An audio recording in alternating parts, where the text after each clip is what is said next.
एक ऐसा समुद्र विशेष गुणों से युक्त कि जिसमें व्यक्ति डूबता नहीं तरता है, तो ऐसा समुद्र पृथ्वी पर है। लेकिन आध्यात्मिक दृष्टि से भी व्यक्ति अपने जीवन को वैसा बना सकता है कि जिस भवसागर में दुनिया में हम रहते हैं, अपना एक ऐसा वातावरण हम विकसित करें जो हमें डुबाने के लिए नहीं, तरने के लिए हमारी सहायता करे।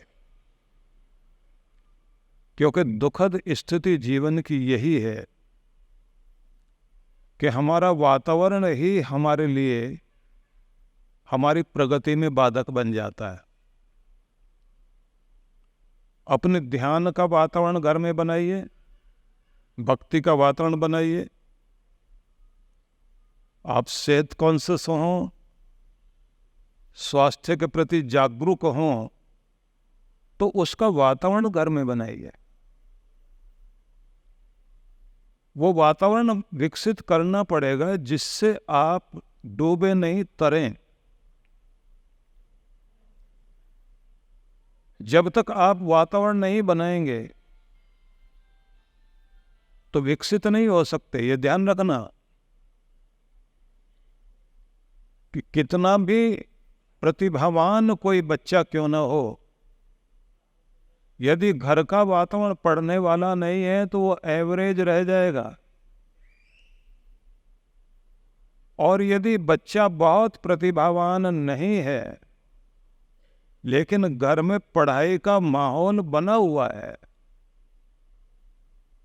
तो जो बच्चा पढ़ना नहीं चाहता था वो भी पढ़ेगा, जो आगे बढ़ना नहीं चाहता था वो भी आगे बढ़ेगा। वातावरण आपको मदद करता है। इसलिए समुद्र, संसार को अगर हम एक समुद्र माने तो ज्यादातर समुद्र तो वो है जिसमें डूबता ही है व्यक्ति। लेकिन जॉर्डन के पास का वो समुद्र जिसके लिए मैंने आपसे कहा था कि दुनिया भर के लोग नहाने के लिए आते हैं, क्योंकि बहुत सारे मिनरल्स हैं उसमें, नमक है, तो व्यक्ति डूबता नहीं है। लेकिन इस चीज से मुझे ये समझ में आया कि आध्यात्मिक दृष्टि से देखा जाए तो हमारे पास ऐसा समुद्र, हमारा ये संसार, हम किस तरह के संसार में रह रहे हैं, हमारे भीतर का वातावरण, हमारे बाहर का वातावरण हमारी मदद करे। और ये मदद तब होगी जब आप इसके लिए पूरी कोशिश करेंगे। अन्यथा आप बोलते रह जाएंगे, कबीरा तेरी झोपड़ी गलकटियन के पास, जो करेंगे सो भरेंगे, तू क्यों भया उदास। लेकिन उदास तो होगा देख देख कर आदमी। इसलिए आपको सबसे पहले वातावरण बनाने पर बहुत ध्यान देना चाहिए। आप शांति का वातावरण बनाएंगे तो आपके घर में शांति आएगी। प्रेम का वातावरण बनाएंगे तो आपका घर प्रेमपूर्ण होगा। जिनके घरों में सुबह से लड़ाई झगड़ा, गाली गलौज, उल्टा सीधा, ऊंचा नीचा, गिराना मिटाना, ये सब चलता है, तो उनके अंदर वही चीज चलेगी। जहां धोखाधड़ी, छल कपट, चोरी, इसको एक धंधा मान लिया जाता है, वे लोग समाज को वही सब देंगे। आप समझिए कि जिन लोगों ने इस दुनिया में प्रेम से पले हैं, प्रेम को ही जीवन में धारण किया, उसी वातावरण में जिए, तो समाज को उन्होंने बहुत कुछ दिया। अगर दुनिया का माना हुआ एक उद्योगपति एंड्रयू कार्नेगी इतने अनंत प्रेम को लेकर पला, गरीब घर है, मां नौकरी करने जाती है, पिता घर में एक ऐसा काम कर रहा है, ड्राई क्लीनिंग, हाथों से ही काम करता था, मशीन भी नाम मात्र थी उसके पास,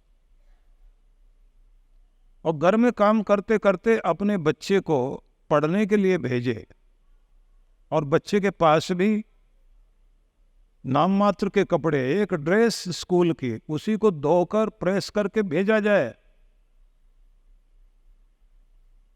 लेकिन घर बहुत प्रेम से भरा हुआ है, इतना प्रेम से भरा हुआ है कि जैसे बच्चा स्कूल से आ जाए, पिता उसको खाने के लिए बैठाए और फिर बोले कि तुम्हारी माँ हमारे लिए कितना काम करती है इस घर को ठीक रखने के लिए। 5 बजे माँ स्कूल से अपने काम से ऑफिस से लौटती है तो बच्चे की उंगली पकड़कर पिता बोलता चलो बस स्टैंड चलते हैं जहां तुम्हारी माँ आएगी, उनको लेने चलते हैं। जैसे अभी भी शादी हुई हो किसी की, अब तीनों वहां से बस स्टैंड से हंसते बोलते मुस्कुराते बातें करते हुए